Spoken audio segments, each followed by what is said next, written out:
Buenas noches, profesor. Este video es para presentar la actividad de la monografía, la actividad 6. Y bueno, el primer subtema que vamos a ver es sobre los árboles de expresiones. Bueno, en este caso, para empezar, pues vamos a empezar con esta pequeña presentación que hice.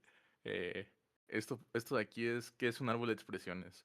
Bueno, la definición formal es que un árbol binario, pues, es una estructura que representa jerárquicamente una expresión formal. Y pues el árbol de sintaxis abstracta es el resultante del análisis sintáctico, donde los nodos internos pues, son operadores y los nodos son las hojas que son operandos. Bueno, más adelante vamos a ver un poquito más acerca de esto. También decir que hay como dos árboles principales, que serían el de derivación y el de expresiones, como ya dije antes.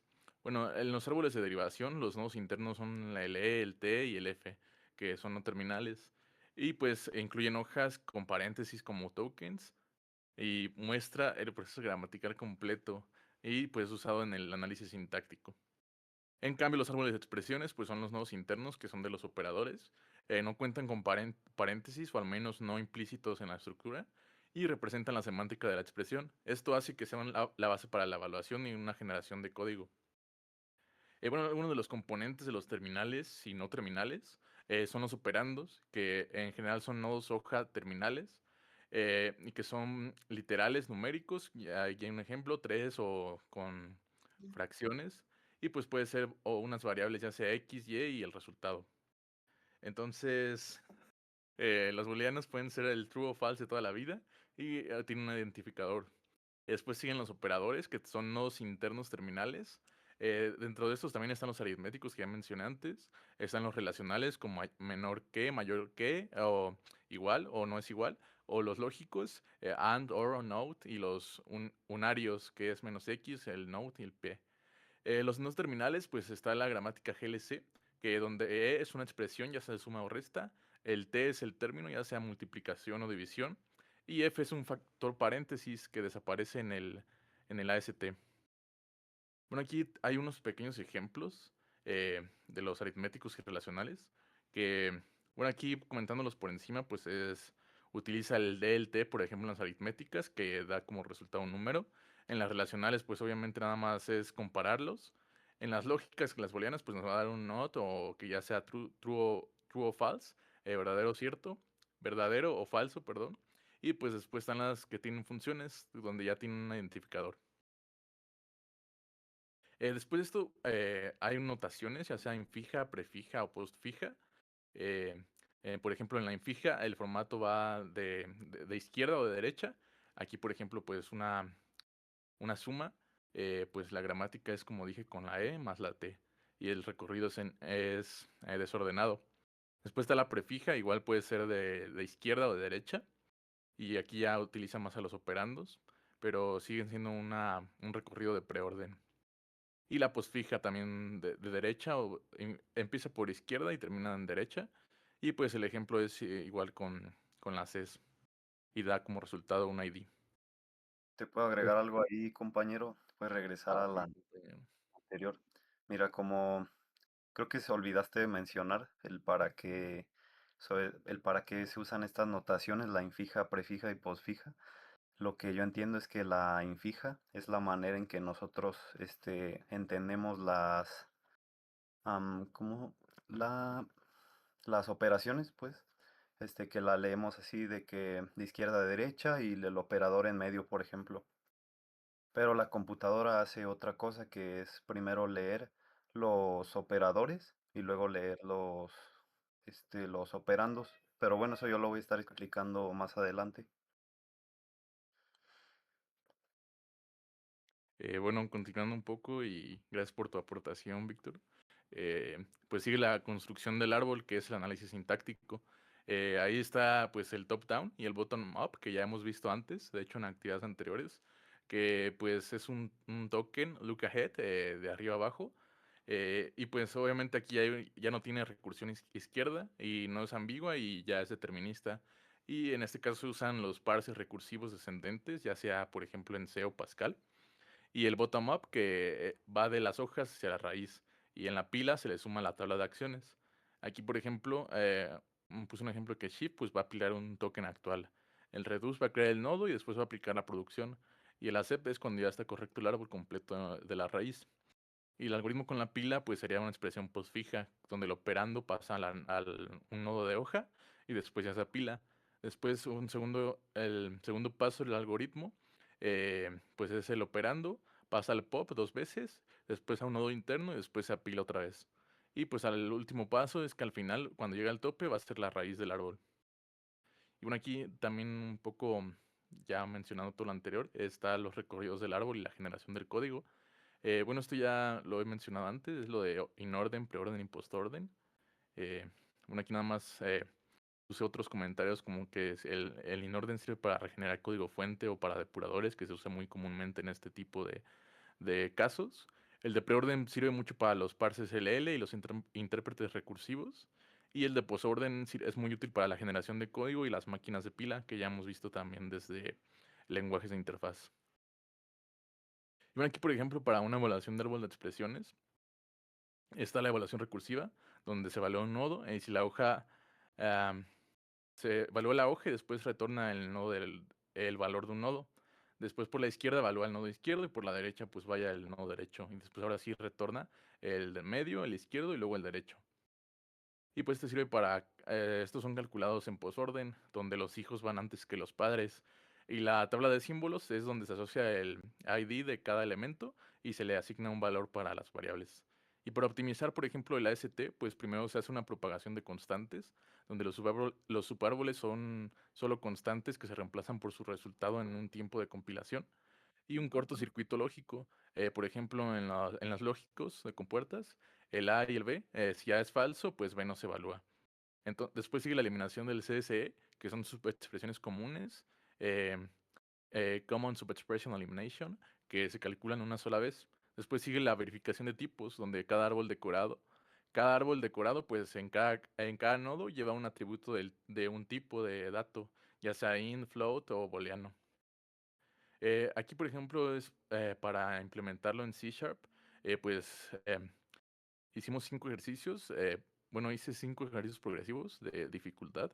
El primero es una construcción manual de más recorridos y después una evaluación recursiva de árbol, que son los que voy a mostrar aquí para que no se alargue demasiado el video, pero van a estar incluidos en la actividad final. Bueno, una de las aplicaciones reales de los árboles de expresiones, pues son compiladores. Por ejemplo, el frontend, el análisis léxico, pues pasa al AST, después al decorado backend y el código en 3 direcciones, y después de ahí ya va directo al ensamblador. O se puede usar también, se usan mucho en máquinas virtuales, donde la Java Virtual Machine, el archivo class, punto .class, y en el CLR, en el punto .NET, pues se ejecutan bytecode generado por recorrido postorden del AST. En base de datos también se usa demasiado, sobre todo, de hecho, llevamos la materia relacionada, donde where, pues básicamente se convierte en el árbol booleano y es el optimizador que manipula el orden para el mejor plan de una búsqueda. En las hojas de cálculo, de Excel o de Google Sheets, pues se construyen AST por cada fórmula. Cada fórmula hace un árbol donde va buscando la mejor ruta. Y en CASS, por ejemplo, en la álgebra computacional, softwares como Matemática o librerías como SymPy, pues derivan, integran y simplifican algebraicamente a través de las transformaciones de árboles de la AST.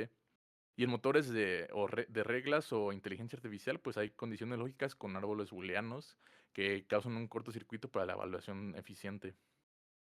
Y bueno, algunas conclusiones que podemos mencionar sobre este subtema es que los árboles de expresión son la representación canónica de cualquier en expresión formal, que está derivada directamente de las gramáticas libres de contexto, como ya hemos visto en clase del tipo 2 de Chomsky, que es el padre del lenguaje, pero ¿lenguaje de qué? De bajo nivel. Entonces la estructura del árbol se encapsula la precedencia y asociatividad de operadores Eh, de forma natural, eliminando la necesidad de paréntesis explícitos. Eh, Después los 3 recorridos que vimos en este subtema, pues sin orden, preorden y posorden, que generan las 3 notaciones de expresión y corresponden directamente a las estrategias de análisis LL y LR. Y por último, que el árbol de expresiones AST pues, es el núcleo del proceso de compilación, ya que conecta el análisis sintáctico con la generación de código intermedio y la optimización. Y aquí que sus aplicaciones abarcan compiladores, máquinas virtuales, etc, etc. Eh,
Interesante aportación de mi compañero Solís Santos, Alberto Emiliano.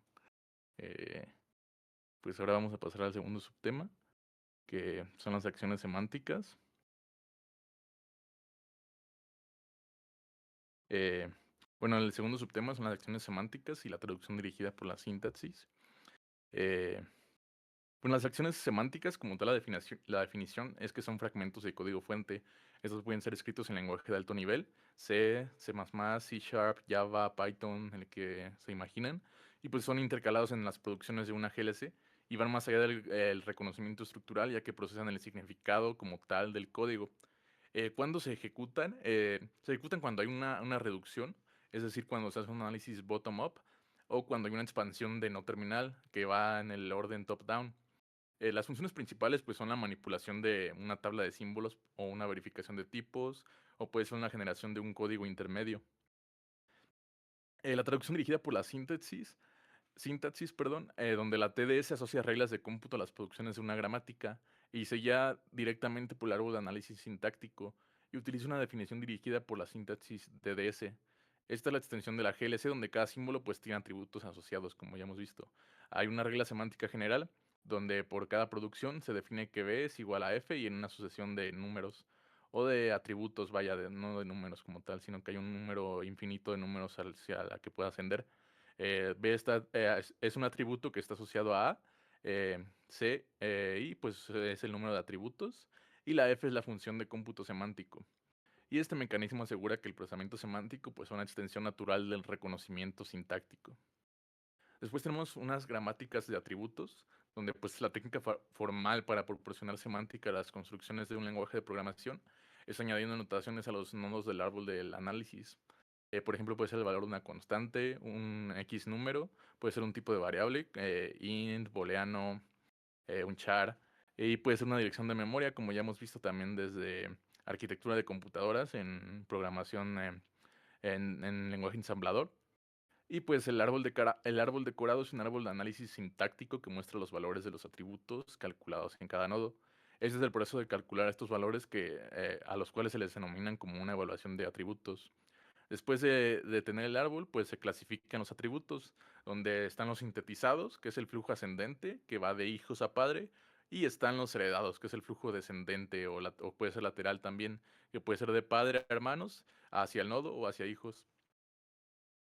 Y por ejemplo, aquí están unos atributos sintetizados, donde hay un flujo ascendente, donde podemos ver que el valor pues, se calcula a través del padre, del hijo, calculan el valor del padre.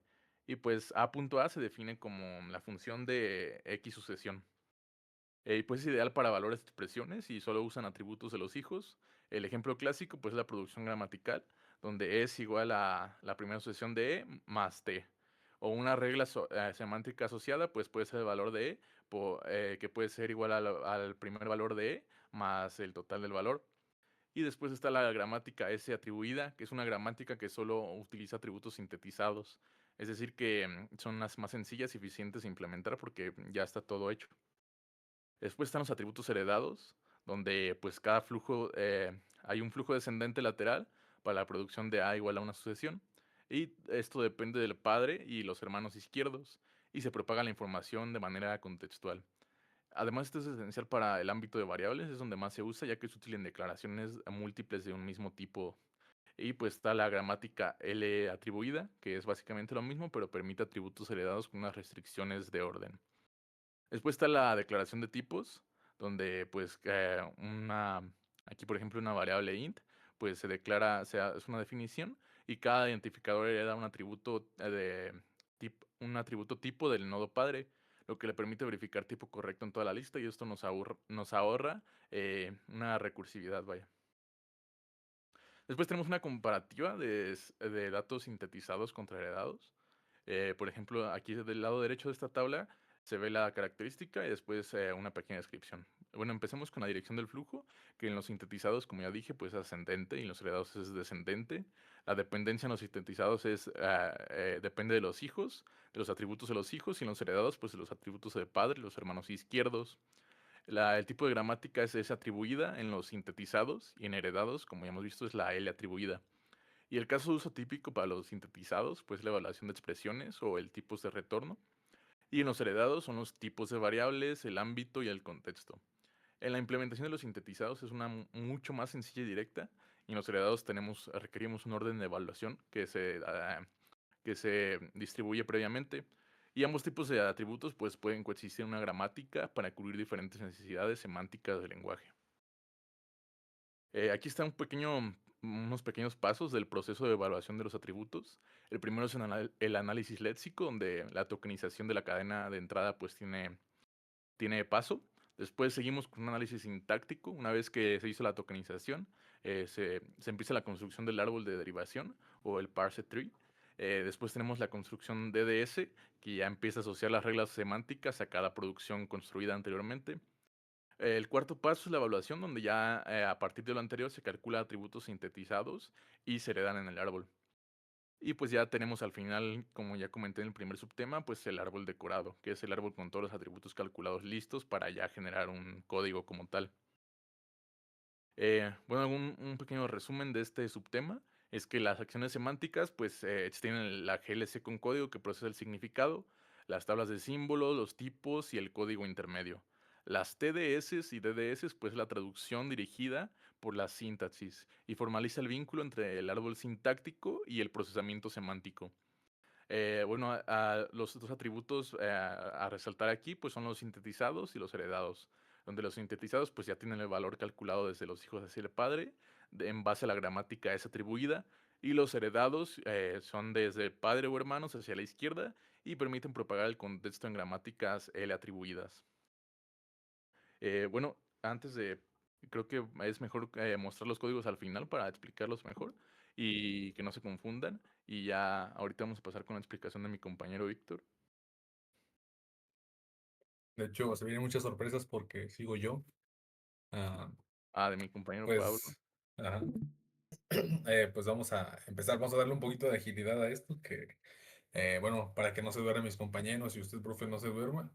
Ahí me tocó la monografía 4.3, la cual era las comprobaciones de tipos de expresiones, que forma parte del análisis semántico dentro de un proceso de compilación. Esto, pues la verdad es que está, aunque el título se escucha un poquito confuso, es bastante sencillo, o sea, creo que es de los temas más fáciles. Pues vamos a ponerlo en lo cotidiano, ¿no? Todos creo que alguna vez, hablando de lenguajes de alto nivel, hemos cometido el error, ¿no? De sumar dos variables que no tienen nada que ver, supongamos un string con un entero, en lenguajes de alto nivel. Y nos da un mensaje, ¿no? Supongamos que dice cannot add int and string, supongamos, o un error de ese tipo. Y ese mensaje es exactamente lo que vamos a explicar, ¿no? El mecanismo que hay detrás de ahí o por qué funciona. Entonces, pues para un poquito como contexto, pues cualquier compilador muestra cualquier cuando un compilador procesa nuestro código, pasa pues por varias fases, ¿no? Esto lo vimos viendo prácticamente todo el semestre, ¿no? Y desde Autómatas 1. Primero es análisis léxico, que es donde identifica los tokens, luego pasa al sintáctico, que verifica la estructura gramatical, pero ninguna de esas fases detecta si estamos, por ejemplo, multiplicando un número por una cadena de texto. Eso es responsabilidad del análisis semántico y dentro de él, pues de la comprobación de tipos. Como concepto central, a ver, mm, un sistema de tipos es un conjunto de reglas que asigna un tipo a cada construcción del programa y verifica que las operaciones sean válidas. O sea, hay dos categorías. Está el tipado estático, que lo utilizan lenguajes como Java o C++, que lo que hace es verificar los tipos en tiempos de compilación. Y existe el tipado dinámico, que es el que usa Python y Java, de JavaScript, que lo que hace es verificar en tiempo de ejecución. Y la pregunta clave de lo que el compilador hace en cada expresión es, ¿son compatibles los tipos de estos operandos con este operador? Pues a ver, como un ejemplo, ¿no? Vamos a ponerlo.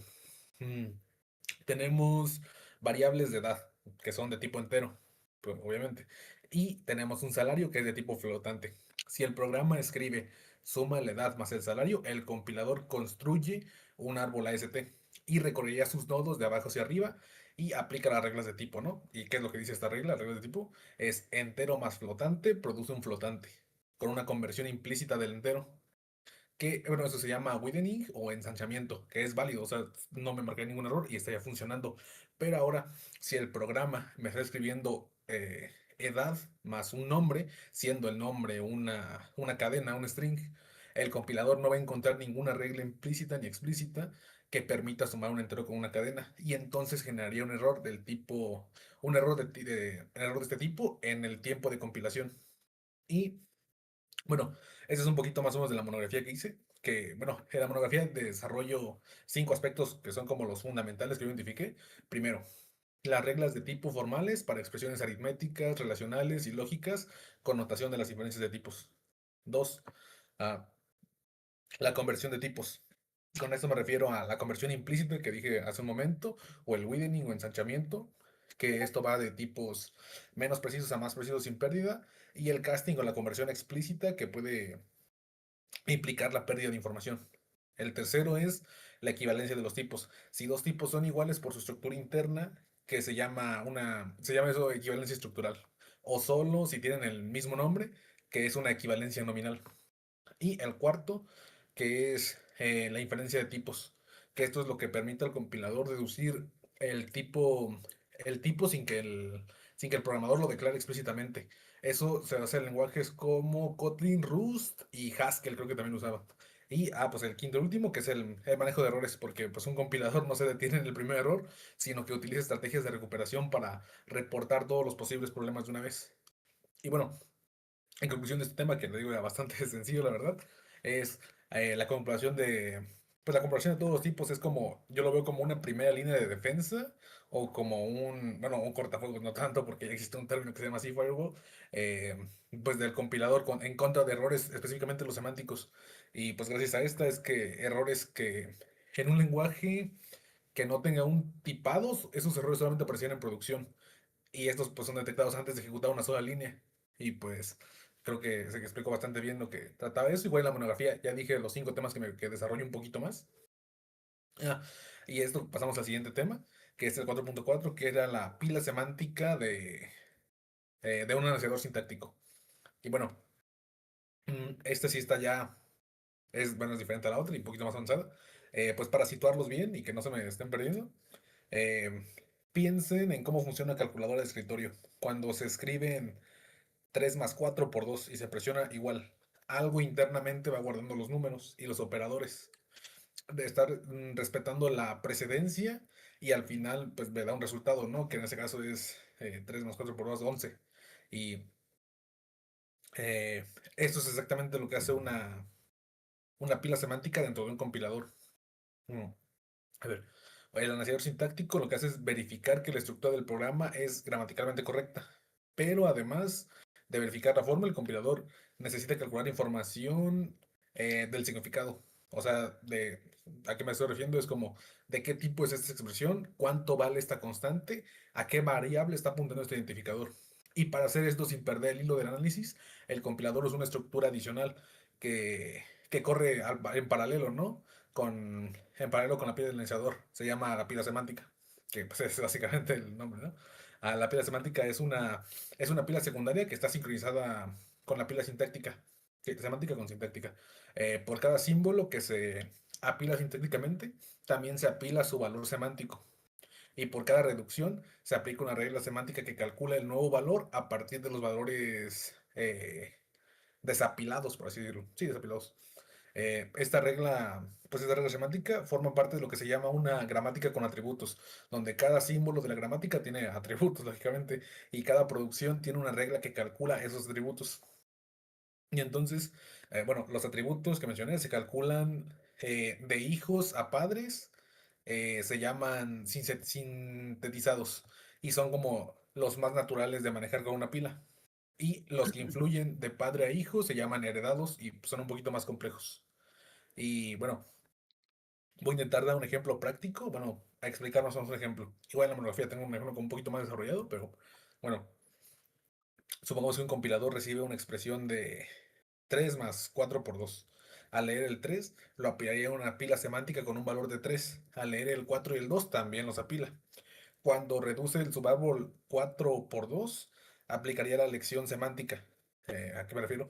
Multiplica los dos valores del tope de la pila, 4 por 2 es 8, desapilaría ambos y apilaría el resultado, que es el 8.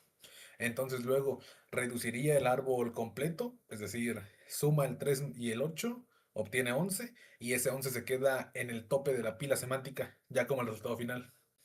Y bueno, lo que tiene aquí como lo elegante, ¿no? La gracia que tiene es la precedencia del producto sobre la suma, porque la maneja la gramática, ¿no? No la acción semántica. Las acciones solamente hacen a la operación sin preocuparse por el orden, por así decirlo. Y bueno, en esta monografía lo que yo escribí fueron 4 grandes bloques, ¿no? Que el primero es ¿cómo se llama? El funcionamiento del lanzador LR, que son los más usados en los compiladores reales. Por decir, bueno, aquí la pila semántica es completamente natural, ¿no? Cada reacción activa una acción semántica que opera sobre los valores del tope de la pila. El segundo tema fue el funcionamiento de analizadores, pero específicamente en analizadores LL o recursivos descendentes. Eh, Aquí lo que pasa es que los atributos sintetizados se manejan como valores de retorno de las funciones y los heredados como un parámetro de entrada. Y tercero y último, fue la implementación práctica, ¿no? O sea, muestro el código, bueno, más o menos lo que expliqué del código, pero lo muestro en C. Eso para la pila semántica y código real en Bison, con una notación doble signo de pesos para el resultado y signo de pesos n para cada símbolo del lado derecho de la producción. Mm. Y también agregué otro que, bueno, eso no cuenta como otra división, pero es más como la comparativa entre enfoques, ¿no? De pila paralela, pila integrada, la construcción del AST y en general, pues gramáticas de atributos, ventajas, desventajas de cada uno. Y bueno, pues en resumen, para finalizar este tema, pues la pila semántica es como un puente entre la estructura sintáctica del programa y su significado semántico, porque permite que el compilador calcule tipos, valores y referencias en un único pase, o sea, sin la redundancia, y lo hace pues de una forma eficiente y sintetizada con el análisis sintáctico. Pues es uno de los mecanismos más eficientes, más elegantes de toda la teoría de la compilación. Y, y pues creo que sería todo por esos 2 temas. ¿Alguien quiere agregar algo que les haya llamado la atención Bueno, antes de cualquiera de los temas? de una conclusión, voy a mostrar los códigos, ya que fui el que representó esta parte de traerlo de las simples ideas de mi compañero Pablo. Algo más, algo más físico. Eh, Disculpe, hermano. eh, Pasó. bueno, eh, este pseudocódigo lo pasé simplemente a un código porque no era tan difícil. Entonces, pues aquí esta parte, pues nada más es.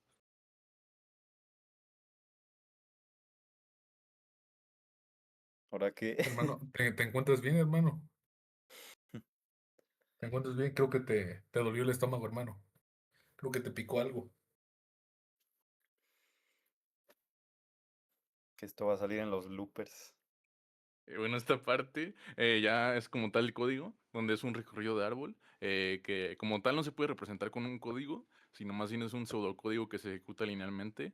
Y pues esta parte más que nada pues es el recorrido de árboles, es el básico, donde pues aquí por ejemplo la clase nodo pues es nada más es meramente la pieza de construcción que digamos que es el árbol donde se contiene el valor y el brazo izquierdo y derecho, ya que inicialmente no apuntan a nada, está aquí en known. Eh, y pues ya después de esto, la clase del método, perdón, el de... eh, ¿Dónde está?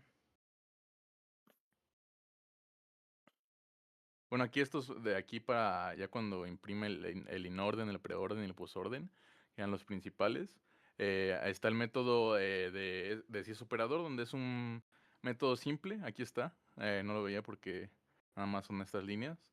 Pues donde si un carácter más, menos, multiplicación o división, eh, si está incluido, pues el programa sabe que ese nodo es una instrucción y no es un número como tal. Y los recorridos de las rutas pues van en orden, como ya había mencionado, de izquierda a raíz y luego hacia la derecha. Y para que sea legible, pues el código imprime un paréntesis antes de la entrada al hijo izquierdo y un paréntesis a la derecha, pues ya para cerrarlo y salir del derecho, que es el nodo del operador.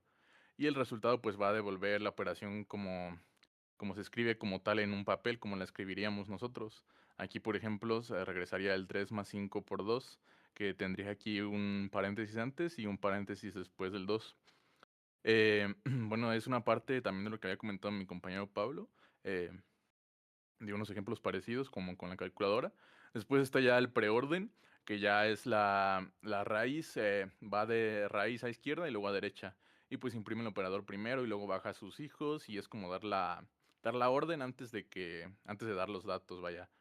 Y después está el posorden. Bueno, vamos a correrlo de una vez para que se muestre aquí. Como tal, como dije, es más que nada un pseudocódigo meramente ejecutado de manera lineal, donde muestra lo que había comentado, donde siguió la ruta del inorden y lo mostró como dije, con un paréntesis antes y al final después del 2, como lo escribiríamos normalmente en una libreta. Después está el preorden, que mostraría primero la prefija, que sería que hace primero la multiplicación, luego la suma y luego ya recolecta los números. Y en el postorden, pues primero recolecta estos dos números, el 3 y el 5, luego hace la suma del 2 y luego va por la multiplicación. Después tenemos la evaluación recursiva, igual es un pseudocódigo transportado hacia este plano de un código lineal, que ya es el código de un evaluador como tal del recursivo. Este código es el calculador, digámoslo así, porque su trabajo pues no es mostrar el árbol como tal, sino resolverlo.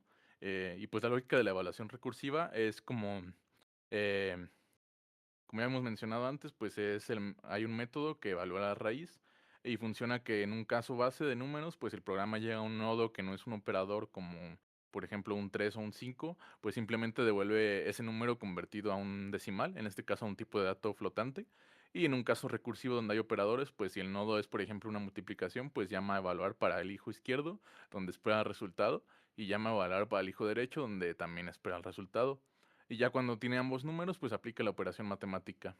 Después hay un control de errores con un if, donde pues en Python, como está hecho, pues el if else, pues se decide qué operación debe hacer. Pues si es la suma, si es el signo de suma, pues vaya suma. Si es una división, pues hace una pausa crítica y ya determina si el de la derecha es cero. Pues si lo hace, si ese es un cero, pues imprime un error y devuelve que no es un número para evitar que el programa se cierre inesperadamente. Y si no, pues lo divide normalmente. Em, bueno, aquí ya es lo que expliqué, así que voy a correrlo para que se vea el resultado. Aquí, por ejemplo, como tal, puse 3 expresiones, donde pues la primera es la de el inorden, que también ya habíamos visto antes, que es la notación infija, que es como lo haría el humano, vaya, como lo escribíamos en papel y como daría el resultado. Después está la de la evaluación del postorden, que es la notación postfija, que es la lógica de cómo lo toma la computadora como tal. Y después tenemos la evaluación del árbol, donde aquí, por ejemplo, el resultado final del matemático es el 16. Y pues la evaluación del árbol 3 es que da un error al dividir entre cero, ya que el sistema de seguridad pues evita los errores matemáticos imposibles, como dije, que verifica si hacia la derecha está un cero y como lo estaba, pues dice que no se puede dividir entre cero, vaya. Y para el subtema 4.2, perdón, pues tenemos este código, por ejemplo. eh, donde pues el código 1 es de los atributos sintetizados. Está la clase nodo, que como tal representa un elemento del árbol sintáctico que ya hemos dicho antes, que es el campo tipo que dice que ese es un nodo o un operador, por ejemplo el más o el de multiplicación, pues simplemente un número. Y pues los campos izquierda y derecha pues apuntan a sus hijos. El campo valor pues solo lo usan las hojas, que serían números reales. Y el campo valor pues también empieza en known, que es el atributo sintetizado y lo que se va a calcular durante todo el recorrido hasta finalizar la ejecución del código. De igual manera es un pseudocódigo aplicado a una ejecución lineal donde pues, por ejemplo, la función evaluar Pues esta función es la acción semántica, ya que recorre el árbol de postorden. Primero baja a los hijos, los evalúa y después pues ya calcula el valor del nodo actual. Y eso es exactamente lo que el flujo hace que eso es exactamente lo que hace el flujo ascendente, como ya vimos en lo que había comentado también un poco mi compañero Pablo. Pues los hijos se entregan en el valor al padre para que él pueda calcularse y el parámetro nivel pues solo sirve para imprimir con sangrilla y que se vea de mejor manera el resultado. Bueno, vamos a ejecutarlo. El punto val, pues ya es la salida que muestra en el orden real la devaluación, donde pues primero se calculan el 3 y el 5, y luego el nodo de multiplicación, pues ya la suma y obtiene el 8, vaya. Después pues ya después se calcula la hoja 2 y finalmente el nodo de multiplicación multiplica 8 por 2. 8 por 2 igual a 16. Y pues estos hijos pues son antes de calcular el propio. Y ya después está la síntesis de los atributos en cuestión. Y aquí está el otro código de este otro subtema. Igual está difícil de representar de otra manera que no sea un pseudocódigo meramente aplicado lineal.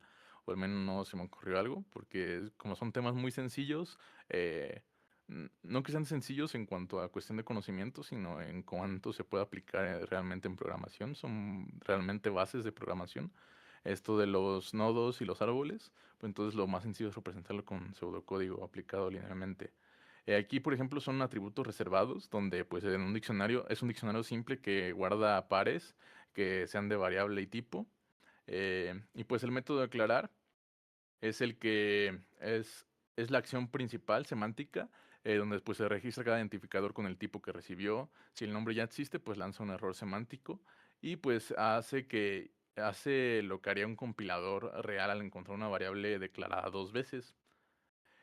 Pues la función analizar declaración, pues como tal, aquí ocurre la herencia, ya que se extrae el tipo de dato, ya sea entero, flotante o booleano del primer token, y es el atributo t.tipo del nodo padre en la gramática. Luego ese mismo tipo pues se le pasa a cada identificador de la lista. Y el for pues simplemente simula el recorrido descendente hacia donde el padre pues le hereda el t.tipo al nodo L y L se lo pasa a cada identificador, a cada ID. Y pues todos los identificadores de una misma declaración terminan con el mismo tipo porque todos lo heredaron de la misma raíz que sería el padre. Bueno, vamos a ejecutarlo. Aquí, por ejemplo, podemos ver que el programa pues simplemente aquí está la flecha hacia la izquierda donde pues indica que el valor de abajo, que el valor bajó desde arriba, al contrario del código 1 donde subía, pues cada variable aquí recibe el tipo del padre. No lo calcula por sí misma, ya que al final de la tabla de símbolos pues muestra el resultado de todo el proceso. Cada variable quedó registrada con el tipo correcto que estaba declarada en el código. Y pues el error al final también es este de aquí, que ya fue declarada. eh, pues simplemente es la que la declaración del flotante A pues está bien escrita, pero pues ya la variable A ya ya existe en la tabla aquí, y pues por eso mismo solo se puede detectar con acciones semánticas y el parser no lo vería. Y pues la diferencia entre ambos, el primer código de los atributos y es que en el código 1 pues la información sube y es donde los hijos calculan y se la entregan al padre, y pues en el código 2 la información baja donde el padre le entrega la información ya sintetizada a los hijos. Y bueno, creo que eso sería lo que explica más o menos esta parte. Eh, no sé si mis compañeros tienen algo que agregar. No, yo todo Todo, bien. todo muy perfectamente perfecto, de verdad. Bueno, entonces creo que eso sería todo por este video. Ahora vamos a pasar con los últimos tres subtemas en el siguiente.